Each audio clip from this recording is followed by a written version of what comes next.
Now let's start talking with the gardeners. That's why you came here. So Lisa, it's a pleasure to turn the meeting over to you. Thanks, Shelley.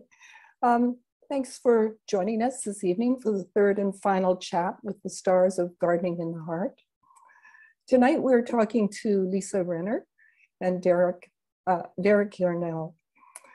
I hope you've been able to watch episodes 2 of season 1 and episode 3 of season 2 of Gardening in the Heart, featuring our esteemed guests. If not, the series is available on 5 TV Channel 1 if you are a Bell MTS subscriber, or on the Manitoba Master Gardener website and YouTube channel. Thank you to Bell MTS and to the Province of Manitoba Film and Video Tax Credit Program for supporting the series. Also the Manitoba Master Gardener Association for sponsoring the series and this chat tonight. Lisa Renner, Shelley Walker, and Marilyn Dudek in particular, who are executive producers on the TV series as well.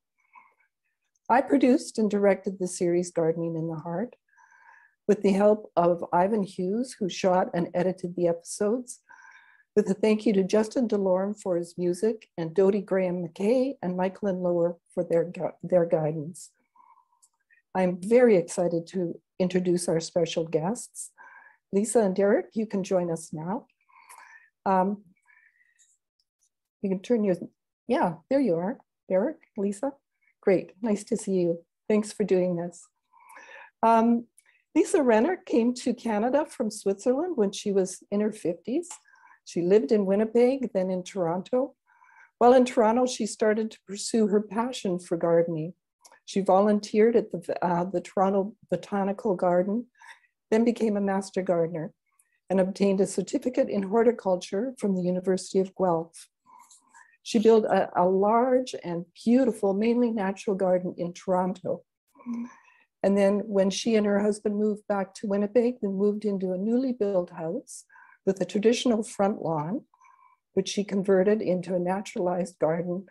And that's what you see in her episode in season 1. This garden is now 4 years old, and we'll be talking about that. Derek Yarnell is also a master gardener. He has an MBA from the Schulich School of Business and currently is a fundraiser for Cancer Care Manitoba. He is a tireless educator about all things garden. You may know him from his TikTok presentations. If not, check him out on TikTok. They're lots of fun. As a David Suzuki Foundation Butterfly Way Ranger, not easy to say, Derek installed a butterfly way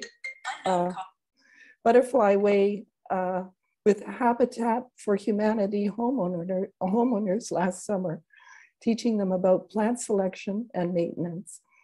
Currently, he's working on a certificate in landscape design for climate resilience from Ryerson University. Welcome, both of you. It's going to be an interesting discussion tonight. We've already we rehearsed these sessions the day before we do them, and our rehearsal was very interesting. So I'm sure that the evening will be fascinating. Lisa is 4 years into naturalizing her front garden, and Derek is 1 and a bit years into making that transition. They both live in a neighborhood with mainly traditional lawn kind of front yards. So I'm going to start, Lisa, by asking you, how did your neighbors receive your front garden? It's very different from everybody else in the neighborhood. Yes, it is, but it was actually well received. Before we started the work, we informed our direct neighbors about what we were doing, because we were engaging a landscape architect and there was some construction going on, and we wanted them to know what was happening. And I also mentioned that I will be planting a front garden with mainly native plants. They observed what we were doing, and they passed by and say, oh, it looks beautiful. And sometimes when I work in the front garden, passers-by strike up in conversation with me, telling me about their gardens and asking me what I'm doing. So I think all in all, it was very well received. I feel that it was well received for several reasons. We left that 1 meter strip of lawn along the curb. We are in a neighborhood where there is no sidewalk. And so basically the city bylaw is that you have to leave that strip of lawn or not grow something that is higher than 6 inches. We leave that, and where it transitions to the actual garden, I make sure that I have a well cared for edge. So it looks like a conventional garden, and I think people who don't have an eye for plants don't even notice that is a predominantly native plant garden. Mm-hmm. Oh, great. And Derek, how did, I know that you worked hard to kind of include your neighbors in what you were doing. Can you tell us about that? Yeah, I definitely have an agenda with my garden to do it for myself, but also to showcase to others how we can have beautiful and ecologically robust spaces. And what's interesting, Lisa, is it's very similar in my experience, is especially given that I was doing this in pandemic during lockdown where people weren't doing much other than a lot of people were taking walks. So I was spending so much more time in my front yard than in my side yard or my backyard where the rest of my gardens have been typically. And so a lot of the time that I spent in the front yard building this, absolutely people would stop and ask questions, and I got to get to know my neighbors better. And that's not going to change. It's interesting. It wasn't intentional, but I will be spending more time in my front yard with lawns everywhere throughout the neighborhood. People don't actually spend a lot of time relaxing or engaging in their front yards. And so there was this community building element that happened sort of naturally. And I'm going to take it to the next step further. And in my role as the David Suzuki Butterfly Way, it is hard to say. Yeah, it is hard David to say. Suzuki Foundation Butterfly Way Ranger. I'm going to engage with my immediate neighbors and look to create a butterfly way on my block, or maybe spill over onto the next block. And so I'm really going to be engaging them. But so it's positive all around. I mean, I literally, you can see that is my yard behind me in the background, and to my left, to my right, across the street, they're all in, undoubtedly. So I don't think it'll be a stretch. Are you infecting your neighbors with natural plants? I mean, are they getting on board and doing the same to their lawns, or? Not yet, no. And I don't necessarily expect that they'll be. My goal would be to get them to include native plants in their existing plantings, not necessarily to convert their lawn. It's a big ask in terms of time and commitment. And if we inspire anyone else to do that in the neighborhood, that would be amazing. What I'm really hoping is they just start adding native plants into their existing plantings, and that's what I'll be focused on, trying to create the butterfly way in the neighborhood. Mm-hmm. Okay, tell us, Derek, why are you doing this? It's a lot of work, and it is a lot of work. And I thought, about significantly. I always expanded my gardens every year, as many I'm sure on the line tonight probably do. Like put the border out another foot every year, a little bit more. And I wanted to go larger. My husband was a bit trepidatious. He's like, I don't want people to not be able to see the house, because at one point when I was talking more of a forest than a garden, I could just picture my front yard full of white clumping birch, just a forest. And so I wasn't sure. But then once the IPCC report came out on the state of biodiversity, and I became aware of the degree to which we're in a biodiversity crisis, and a million plus species are headed for extinction, I thought, oh well, everything else takes a back seat. I've got to do more to try and address those crises through my personal life. And what tools do I have at my hands to do so? Well, it's my yard and my space and my interest in gardening. So I just told my husband, I hear your feedback. People will still be able to see the house, and I'm going to convert the front lawn because I have the power to create something that's going to help. Mm-hmm. Great. And Lisa, why are you doing this? I'm actually doing it for pretty much the same reasons as Derek. When I started out gardening, I realized more and more that I'm actually the steward of this little piece of land that I'm working on, and I wanted to treat it with respect. I wanted it to be fertilizer and chemical free, And along came an interest for native plants. And then it so happened that at that time, I was actually hearing a talk by Douglas Ptolemy, who everybody who is interested in native plants probably knows. And that took me entirely on my path to plant predominantly native plants in my garden. And I just recently, actually, Derek heard a presentation by the director of the Kew Botanic Garden in England. And he said that the loss of the species loss that we experience is between 100 to 1,000 times faster than what the world has experienced or Earth has experienced in previous phases where a lot of species got lost. And here, I don't want to give up hope that when we kind of use our spaces, our gardens, and many do this in the same neighborhood, that we actually can create corridors to larger remnants of habitat and have an impact with that. And in addition, also, we have to, I think it becomes more and more clear that when we plant our gardens, not only with grass, there is an impact on carbon sequestration. That kind of makes me feel a little bit hopeful sometimes when I hear all these bleak news. Mm-hmm. Yeah, I would build on that and say it wasn't part of my motivation originally, but now I've become more aware of the idea of corridors, and I think we have an outsized opportunity as people who live close to the river and close to Assiniboine Yes. Park, where there is more naturalness and more biodiversity. There's just an outsized benefit that we can have by extending those corridors and giving the wildlife that's there a little bit further abroad to go and still have habitat. Mm-hmm. And what is it about a naturalized garden that is better for insect life and birds and wildlife than a non-naturalized garden?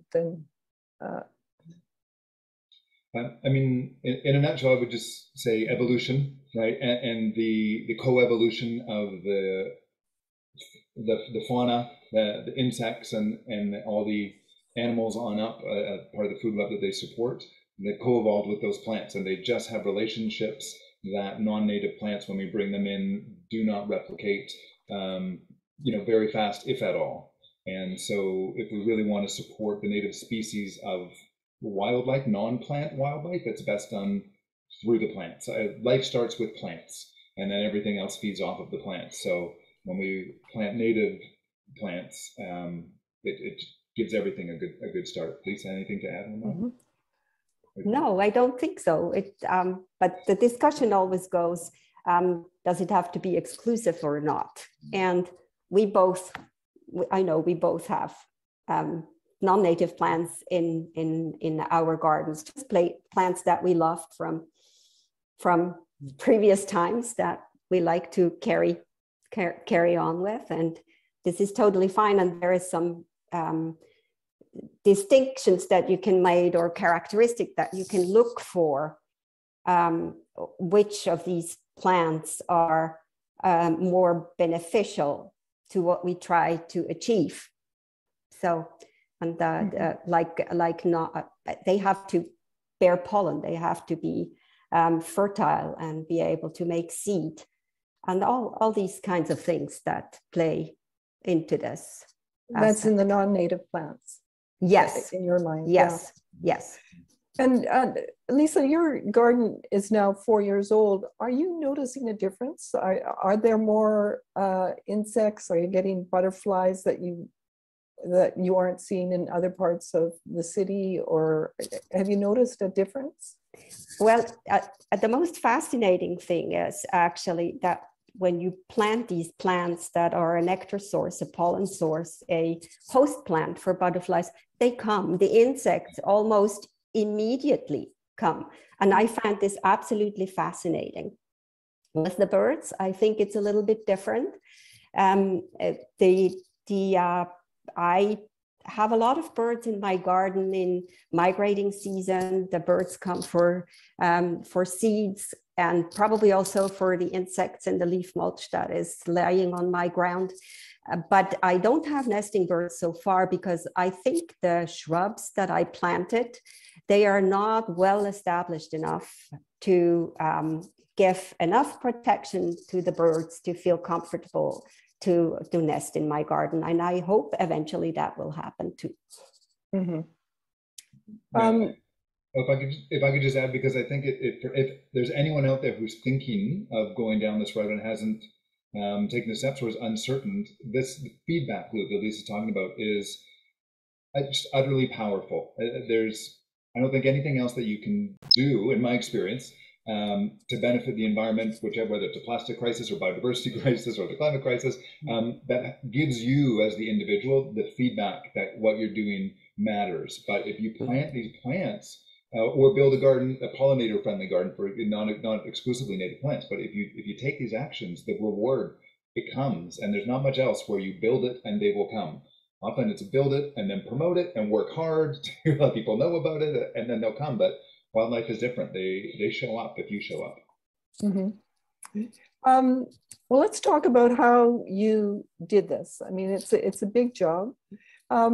Lisa, tell us how you got rid of your lawn in your front yard and what you did to prepare the ground for your planting. Mm-hmm. I got rid of the front lawn with help. I had it dug up by a landscaping company, and those who have seen my the video about my garden, they also know that I work together with a landscape architect. So the lawn has been dug up, and then it has there was some topsoil mixed with sand added to the area, and the area was planted. That happened kind of in late summer, and about a third, a little bit more, maybe 40% of the plants went in that fall, and the rest then was planted the next spring. And I still have some patches where I feel I could add some more diversity plant-wise, and there could be some more plant material. It just takes time. One has to be patient. Mm-hmm. And you worked with John Harper as a designer. Yes. And how did that work? That worked out very well. I moved to this property. I didn't know the property. It was basically a blank slate with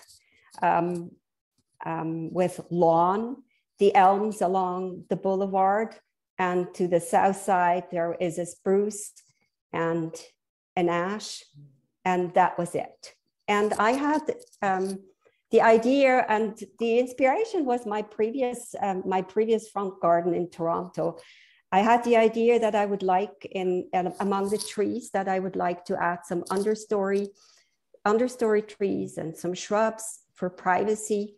And I like the front garden faces west. So in the evening there is the sun is there longer, and we had the idea that it would be nice to have a seating area there. I was trying to make sure that I had enough sun for a prairie garden bed, and I started assessing the light situation in the garden just by observing my garden and taking notes on a scribbly pad. And I also always thought, I need some paths. The garden needs to be accessible. How do I do that it works nicely with the bungalow we live in? And there I was stuck. And that's where John came in. And I took a while to find John, because I was I wanted to work with somebody who had an interest in plants and gardens, and not only in hardscaping and designing the hardscaping. And I by accident, I got to know John, and I asked him upfront if he would be willing to embark with me on that project, and it worked out very well. That's beautiful, yeah. And Derek, you can you tell us about the process that you went through to remove your lawn and then to build up the soil? I sure can, yeah. I've got a few little slides here. So you can see on October 8th, I traced with my feet in the leaves, a basic outline.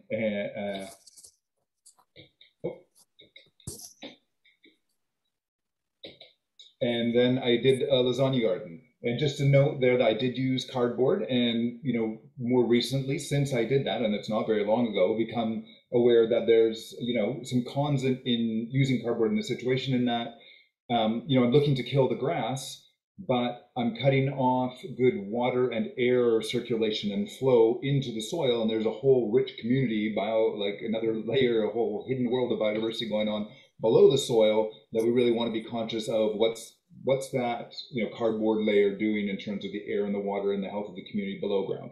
So, but with that said, this is what I did, and then that was October 12th. And by October 15th, I had a layer of the green mulch. You can see empty baskets and drying things. Then by November 3rd, I had a lot more organic content. And this is in terms of engaging my neighbors. I posted on our Nextdoor app and invited people to throw their old Halloween pumpkins. We had a hard frost, so they were quite mushy and good to add in there. And so I've got people in my neighborhood who have a stake in the game, maybe, in my garden. And then by November 5th, I'd kind of shaped what I thought it would be. By November, well, and I needed to have it done because November 6th, a whole lot of topsoil arrived that I then put on top of the organic matter, on top of the cardboard, on top of the lawn. And then by November 11th, it was shaped and in place. And then by May 5th, I realized I had too much topsoil. And so I extended the other fountain bed, which I wasn't even going to do last year. That was going to be this year's project, but I had the soil in place.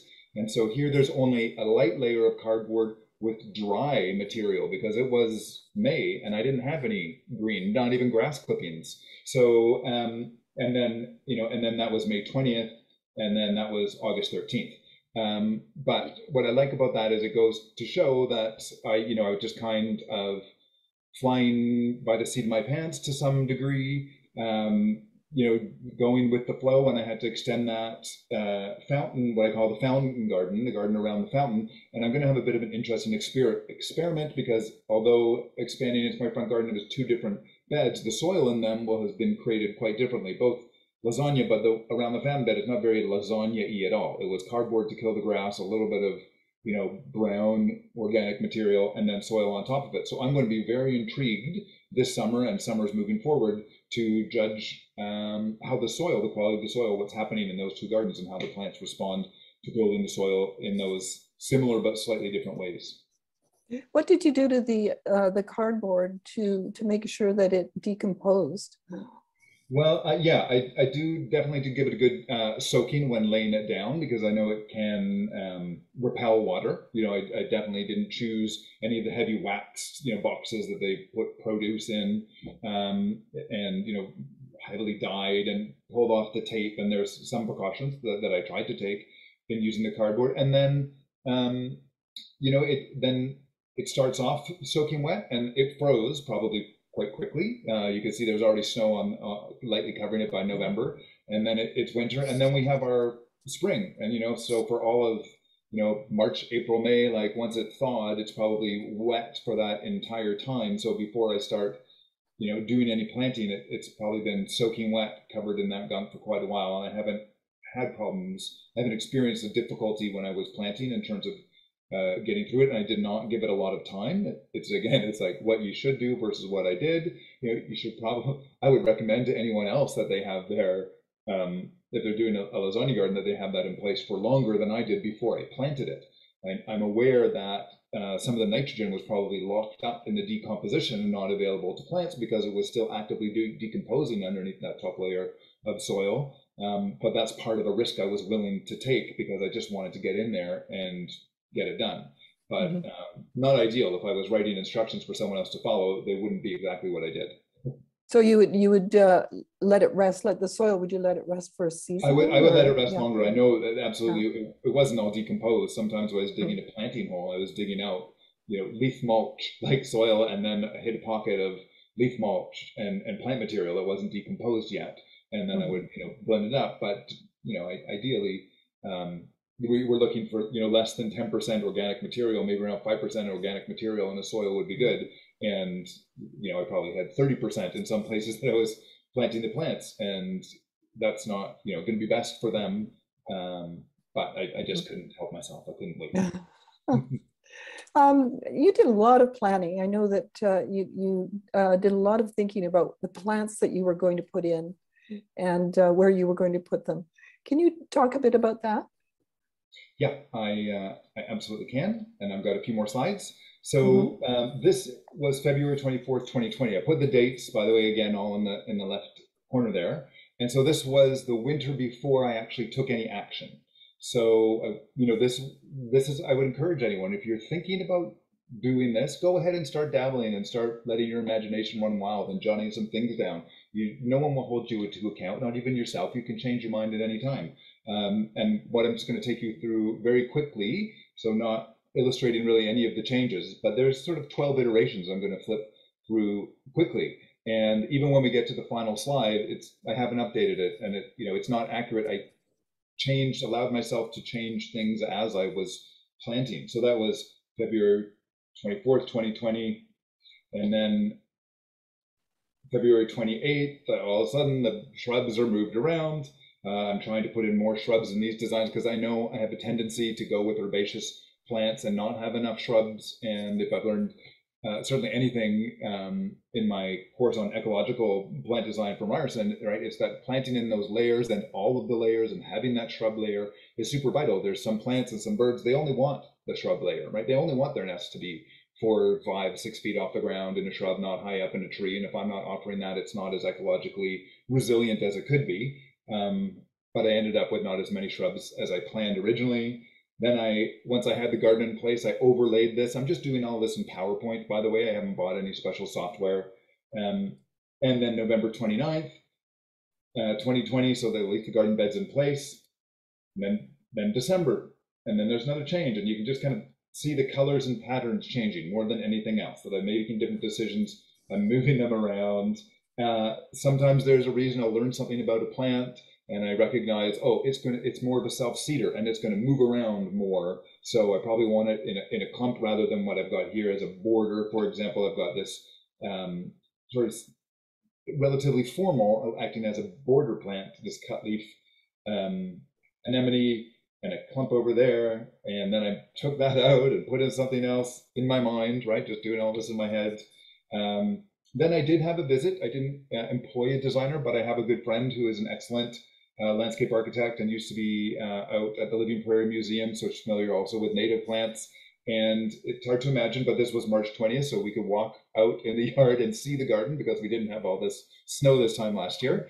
And she had some really interesting feedback, which was I'd had bearberry down here, and she said, "Oh, what are you going to do to amend the soil for your bearberry?" And I said, "Oh, nothing. I'm going to change my plant selection. I don't want to put something in that I know I'm going to have to be continually amending the soil." So I did consult with a friend who has a lot of skill and knowledge in the area and made some changes based on that. And then kept changing. And then, this was just also what I did when I was sort of categorizing and thinking about what I wanted.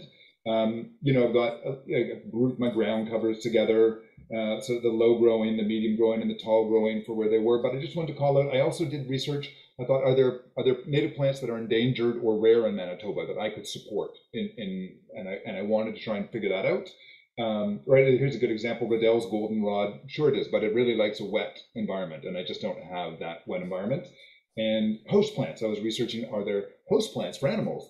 And that would help with my decision. And again, it takes lots of research because at first I put wild ginger and the pipeline swallowtail, and that while that may be true if you live in sort of the southeastern states, the pipeline swallowtail isn't the kind of swallowtail we get up here. So it's easy to read that, but then, so that's not a final list. But those were some of the criteria that I used in my research on plant selection. Was sometimes it was about the plant in terms of what it had to offer in terms of size or beauty or bloom time, but sometimes it was what kind of life does it support, and is it rare, and would it benefit the environment if I was adding more of it.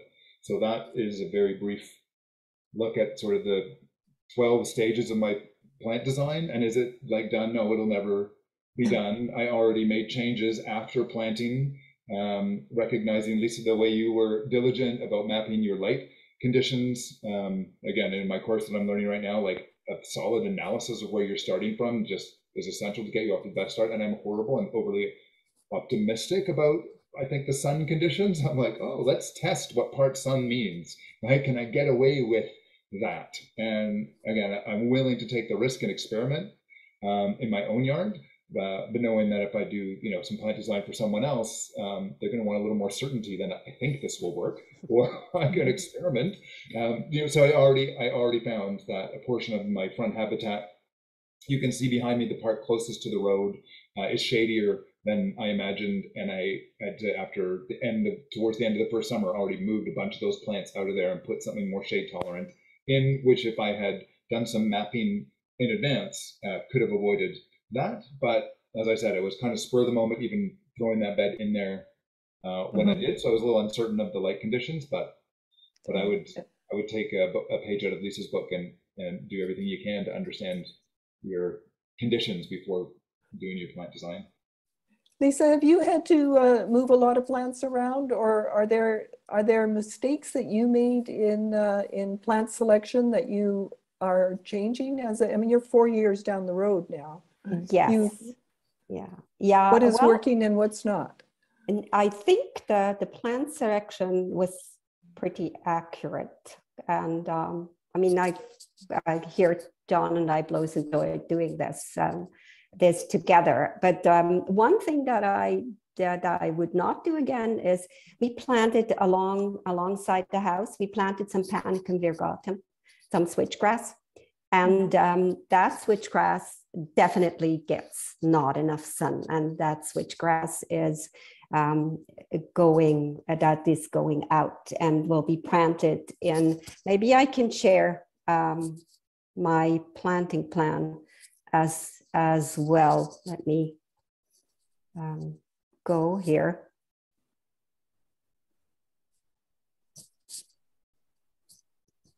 This is the planting plan. This here is our driveway. This here is our driveway, and this is my sunniest spot in the garden. The A defines the sunny spot. And this is where the switchgrass is, here along the house. So I will move it next summer to here, because I have also switchgrass in this area here. And that switchgrass is beautiful and tall and strong.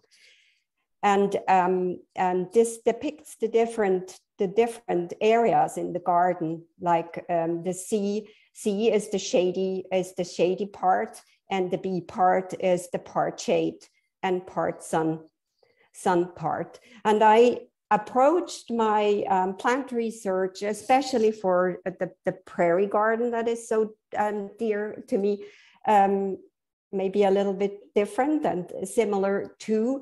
I'm interested in plant communities, so which plants live together, because they are most likely also the ones that thrive together. So I researched what kind of a prairie we would have here if that was still prairie, and then I chose the plant list accordingly, and I made a long plant list of the 4. I included.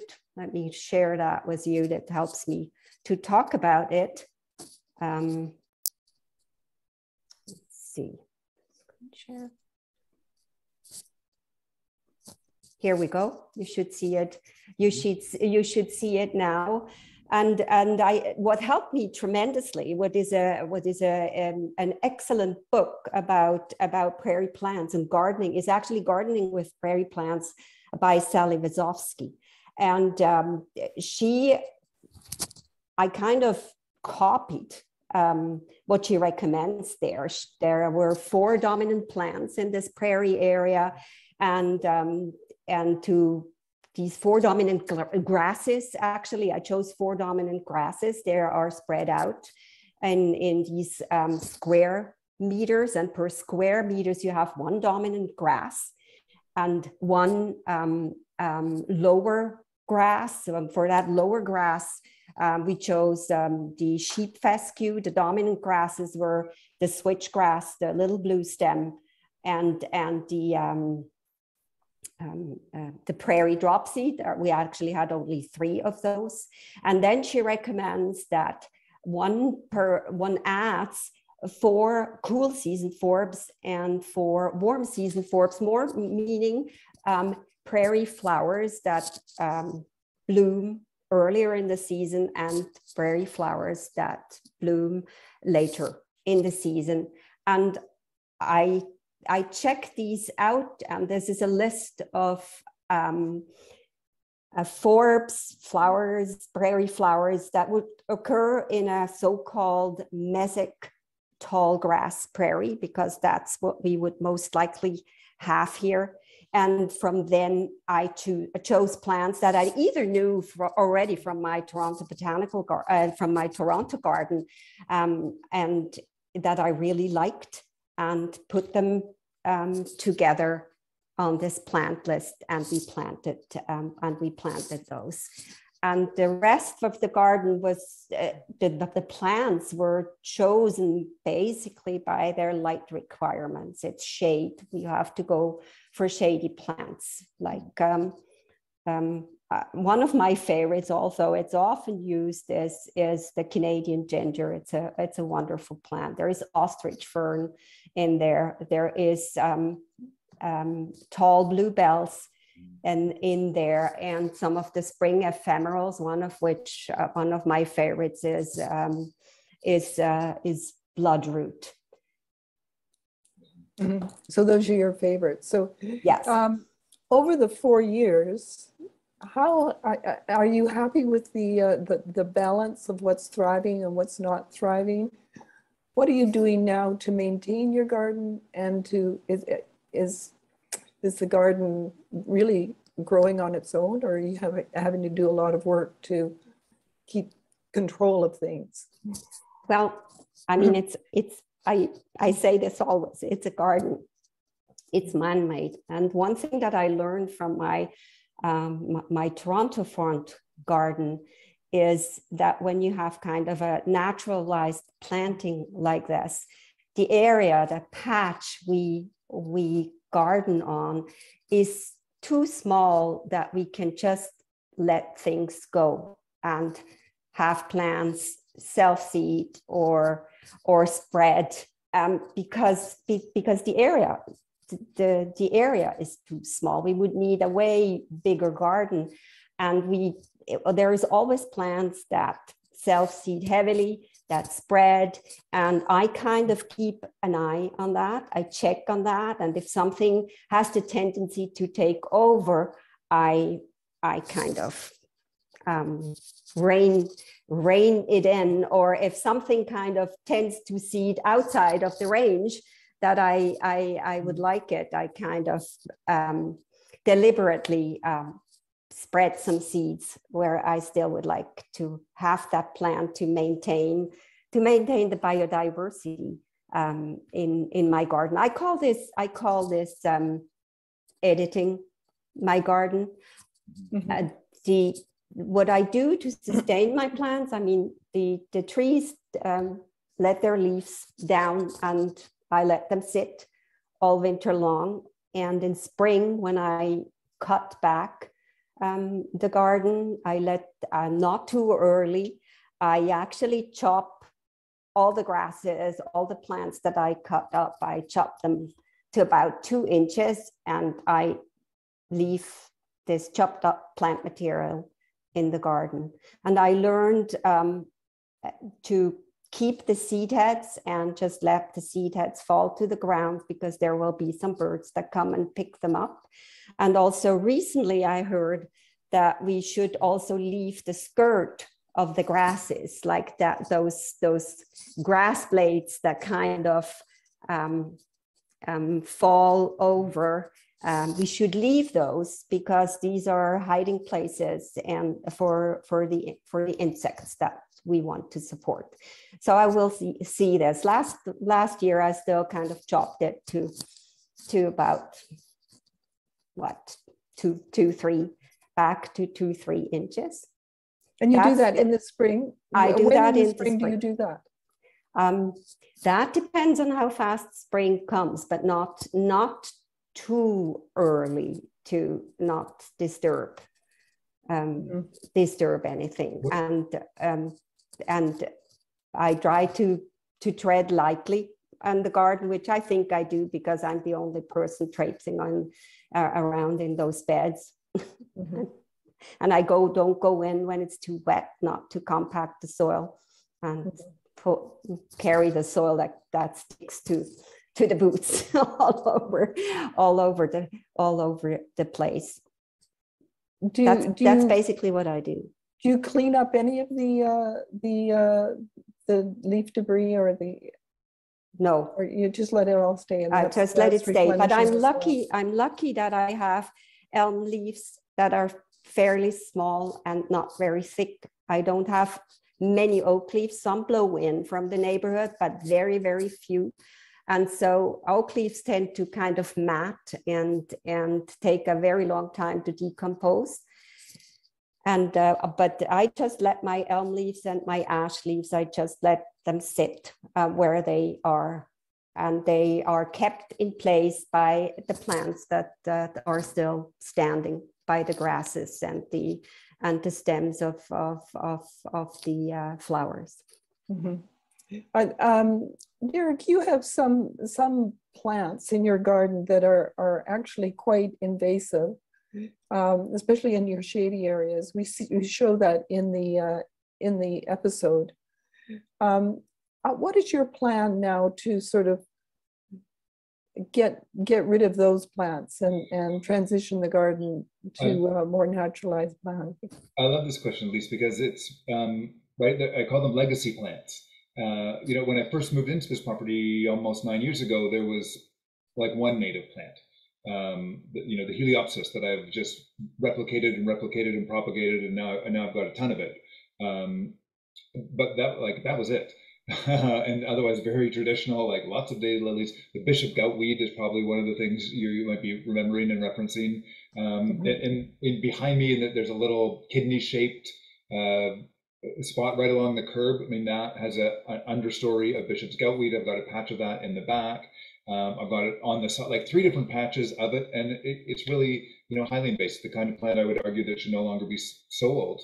I cut the flowers off it every year so it doesn't spread by seed, but I still see it, like it spreads around the neighborhood and other people have it because it was at a certain point in time, it was a very common practice. And rather than, I've had this debate with myself and I'm prepared to answer, but only very recently have I made a decision. Rather than extending further lawn, because if you've read Talamy's books and it's like, what's the best thing to do ecologically? So consider your lawn an ecological desert, and probably replacing your lawn with other kinds of plants is the best thing you can do for the environment. And I thought pretty close, except that I've got these plants that are problematic and can spread other places. And I think that they're actually worse than the lawn, even if they're offering some other benefits. They're keeping moisture in, they're providing some habitat. They do have other ecological benefits. They're sequestering carbon, right? They're still plants. So one could argue that maybe, getting rid of the lawn is the best thing. But I'm like, you know what? Those have the potential to spread around the neighborhood. And as we talked about already, we're near the river, we're near the park. So rather than replacing any more lawn this year, I'm going to focus on a year 2. Any garden like mine in its establishing phase still needs a higher level of care with weeding and watering and maintaining, and I really have to do more planting in the smaller bed. So I'm not going to do that, and I am going to see about getting rid of the bishop's goutweed in at least 2 out of the 3 places that I've got it. I'm going to probably remove some daylilies, although I don't consider them invasive. I feel like they're just icing on a cake, not in a good sense, but just like pure sugar, no value, right? Like there's pollinators aren't visiting them. So I'm going to do some tinkering with my existing plants. I do have a goal to get to Well, originally my goal was 70% pollinator-friendly plants, and then once I hit that, I'll move to 70% native plants. And in my class the other day, my professor was saying, well, he considers an ecological planting to be 80% native plants, and Toronto just passed a bylaw if your property abuts a riparian area, your planting would need to be 80% native plants, not 70% native plants. So, I can either try and hit those goals by getting rid of the lawn and putting in new native plants, or by replacing my existing non-natives with native plants. And so overall, it will be a combination of both. But this coming year, I think I'm going to focus on switching out some of the non-natives that aren't as ecologically productive with some more productive plants. Mm-hmm. And how are you going to do that? By just pulling them out? I mean, in the film, we see you just pulling them out, not bothering to dig them out. Is that? That's right. Yeah. In some cases, like I've got a real creeping bellflower problem in this property that, it's diminished. I mean, this whole neighborhood has it. The back lanes are rife with it. Mm-hmm. And yes, I just pull that out. I don't dig up the roots because just I have an increasingly better understanding of the value of not disturbing the soil. And when we disturb the soil, we wreak havoc with an invisible world to us. So and that's been working relatively well, actually, for the creeping bellflower. Just pull out the leaves, stop it from photosynthesizing. Eventually, those roots will run out of stored energy. And I don't know, I'll probably solicit some feedback from people who have gotten rid of bishop's goutweed before. So right now I'm debating, am I going to try and pull it out, or will I cover it with a material like maybe a cardboard or not cardboard. Well, actually, I just do a mulch, like a heavy mulch around the bishop, and leave it for a year, and then think about replanting it next year and do it in a multi-phase like that. I'm definitely considering that. It's probably better for certainly the soil community to just let it die in place, and then the dead growth will be assumed by the community in there that takes care of dead things. And it just means living with that sort of kidney-shaped patch out there, getting comfortable with the fact that would be nothing but wood chips for a season. And that's just an aesthetic decision that I need to be comfortable with. But I think it's definitely better for the environment. And in the backyard, I know I'm going to dig out some of it because that's where I'm going to put in some dogwood shrubs. I saw in the Q&A with this question about shrubs, and I haven't put in many, so I definitely have a plan to put in some dogwoods, and some of it's going to go in where those plants are. I won't get rid of all of them, but it will get rid of some. Mm-hmm. Now, the time, I'm taking more than 40 minutes here, and I notice that there are a lot of questions in the Q&A.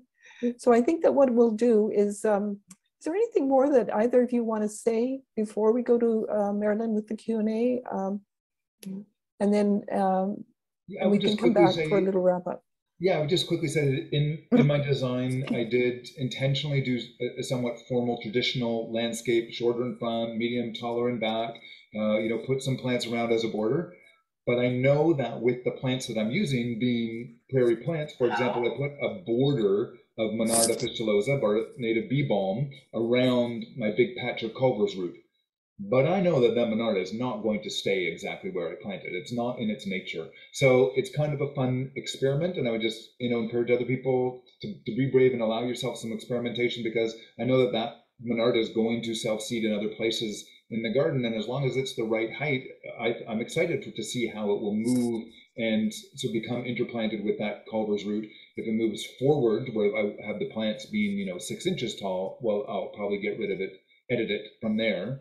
But just it's when you're using prairie plants and you're doing a formal garden, the way they behave doesn't always align with a formal garden, which tends to be static, versus a more naturalized garden which evolves and is less static. Yeah, Lisa, you're experiencing that, aren't you? Things are moving around. Yes, I'm experiencing that. Yeah. And and I enjoy that. Sometimes they get a bit late.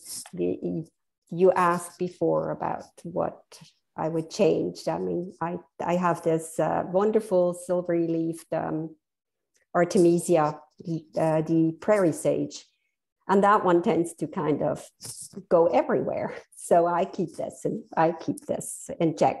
And by the way, Derek, I have creeping bellflower in my garden as well. But what I think works well for me is actually just cutting it at soil level. Yes, that's what I'm doing too. Just I cut it with my secateurs at soil level, and I usually we know in which spots it comes up, and I don't let it grow too big, because then it can put energy in the roots, and that's not what we want. And then I go and cut it back again. Yeah, good. We've got the same plan there. Yeah. And you're not pulling up those nasty roots? No, I'm not pulling up the roots, because the roots, they have multiple roots, and then they crack, and from each one, basically a plant can go up again. Right. Yeah. Okay, I'm going to turn this over to Marilyn. And she's got, I noticed there's a whole list of questions from the audience, and I'll let Marilyn take over. Thank you.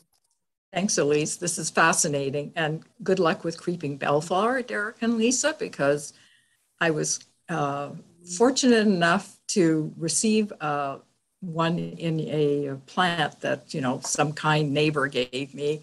And I think it took 30 years, but that's all. I just cut it every spring I would see it coming up. I just cut it, and eventually it has given up. So keeping my fingers crossed. And as for goutweed, that should not be sold. But let's get to the questions. Lisa, are your native plants more organized looking or more on the wild side? I find that people don't like native plantings because they look messy. Yes, that's what I often hear too. My prairie bed is definitely on the wild side. It's just planted as it may look in the wild. Of course, it's not. And the other parts of the garden are more planted in a more conventional way. But what I expect to happen is these are all native plants. They all are fertile. They all put out seeds. They will self-seed. Some of them will spread a little bit with their roots. And I eventually hope that kind of a intermingling of these plants also happens in the more organized planting beds. Yeah, I love when those volunteers come in your garden. Surprise. Here's another one for Lisa. Can you name a few of the native plants that you have grown? Yes, actually I can. I made a little list of my favorites, and in spring, my favorites are the Saskatoon, and I deliberately included a shrub or understory tree, because these are very important as early pollen and nectar sources for the insects. And the blue-eyed grass, the Sisyrinchium montanum, is one of my favorites. Also, I have to say, I'm heavily challenged by rabbits and deer.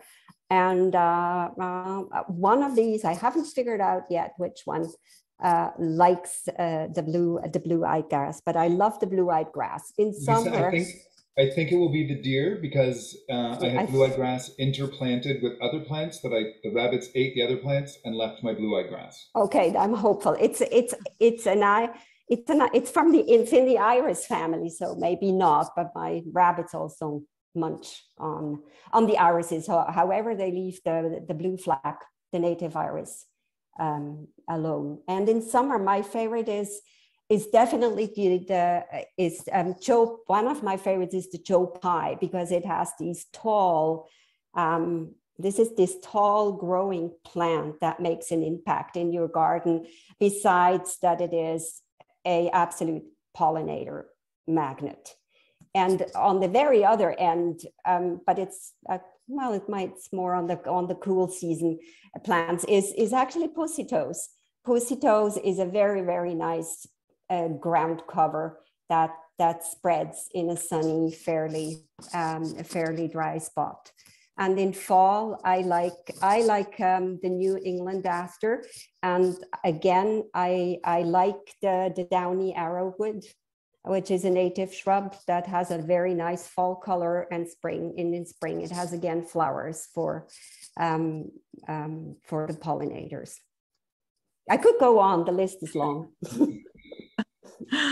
Well, it is nice that the pussy tells you in the video, it showed the caterpillar of what, the American painted lady? The American lady butterfly, yes. Yes. What a find. I mean, it's wonderful, get up close and personal. And I do love Joe Pyeweed because the birds are attracted to it during the winter also. Darlene Belton says, in my experience, even newspaper is not needed to make effective lasagna gardens in Manitoba. It takes 2 years for the grass to totally break down because of the extreme winter cold and short growing season. And she plants annuals the first year, then perennials and shrubs the second. Weeds do not grow through the lasagna layers. This is either a myth or a practice needed in other climates. Right, yes, I would, I'd recommend that putting annuals in my bed last year might have been like the smartest thing I could have done if I'd been more patient.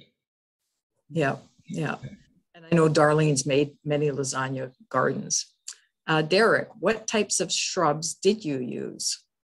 Yeah, so despite the fact that I knew that I should be adding more shrubs in my garden to have a more complex, biodiverse, species-rich environment, I still end up with beds full of herbaceous plants. Like, I did not add any shrubs to my new beds. I'm just like flower crazy.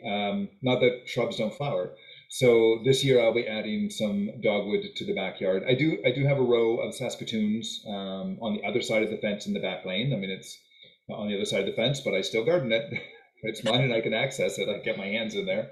So I've got, since I've been here, I've added Saskatoons and I'll be adding dogwood, and that's it. I have a paucity of shrubs and I should be thinking of how to add more.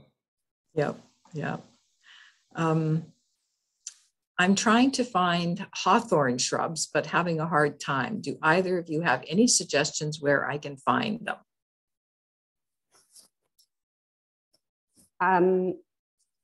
Jeffrey's nursery has 2 cultivars, and I think one is definitely of a native hawthorn, and that could be an acceptable choice. And I'm not sure if our 2 native plant nurseries offer these, although those plants are usually fairly small, and it takes a lot of patience to see them grow into a good size. Yeah.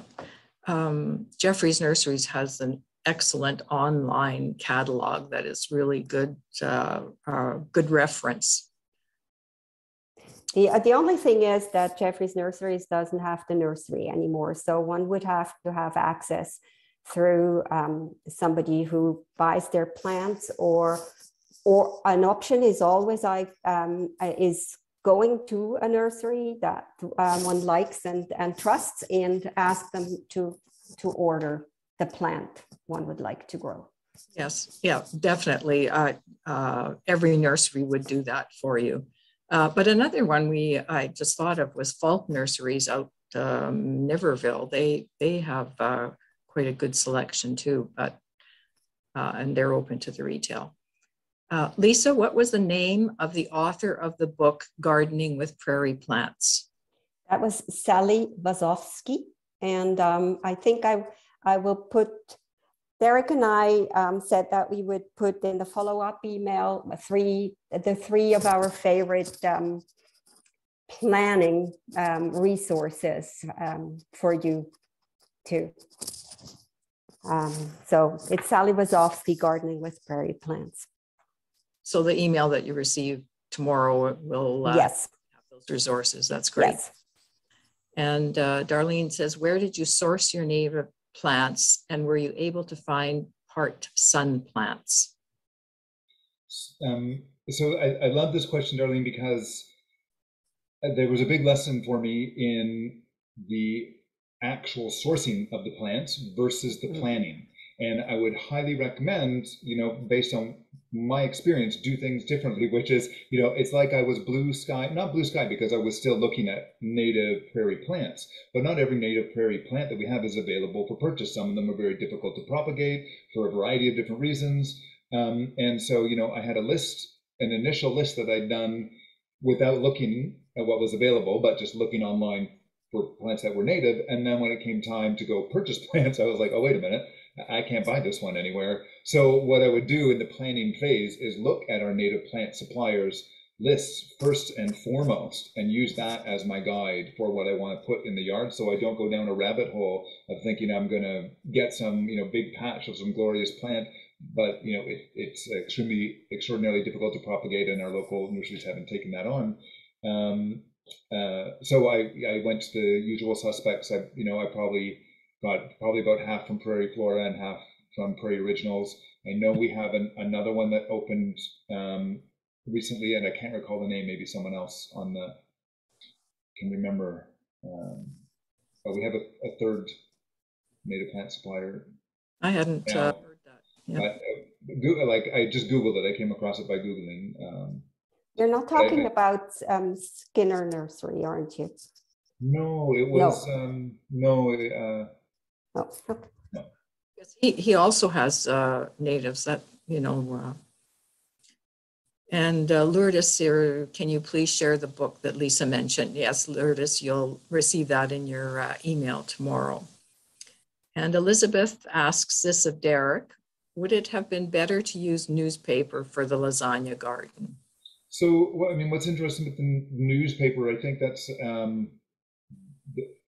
the better solution would probably be like the mulch. That's what Chalker Scott from the gardening professors who sort of myth busted some aspects of lasagna gardening had recommended. And I guess the idea there is the improved filtration and circulation. If you've got something flat, right, like a flat layer that the water is going to sit on potentially when the air is having trouble passing through, that whether it's a thick layer of newspaper or whether it's cardboard, if it's sort of that flat layer is probably at the core of the issue rather than cardboard versus newspaper. So, if it was a big nest of shredded newspaper, similar to a mulch that allowed for that, then maybe newspaper. But but presumably you're meaning what a lot of people do is just substitute in flat layers of newspaper for cardboard. And while that might biodegrade slightly faster, I think it would still have the same initial of impeding airflow and water penetration. Yeah. Quite often you hear that strip the newspaper and put it down rather than in the full sheets. That's all the questions I have from my end. Thank you.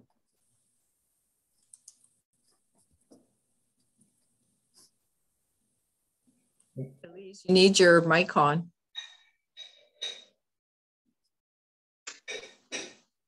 I was just noticing in the chat to the panelists that Lourdes had commented both to Lisa and to Derek, and she said stewardship of the land was her motivation as well to turn her lawn into the garden beds.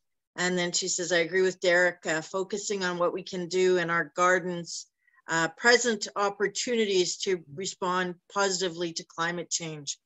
And so, both really in agreement with you both. Mm-hmm. Yeah. Well, that's a serious motivator, and it's a good motivator, isn't it? Is there anything else that either of you would like to say? Do you have any advice that we haven't already talked about?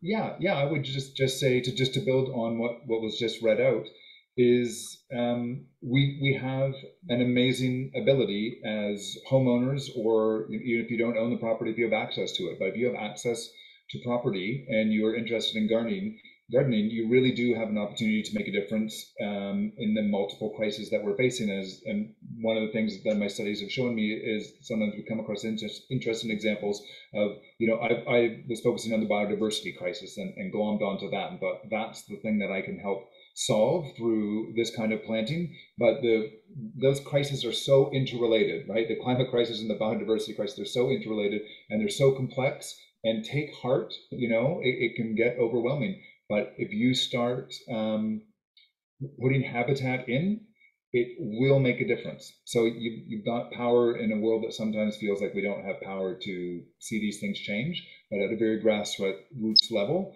gardeners have loads of power. And I think gardeners have lots of opportunity to make real change. Mm-hmm. That's great. Lisa, do you have anything to say? I would just like to add something that is dear to my heart.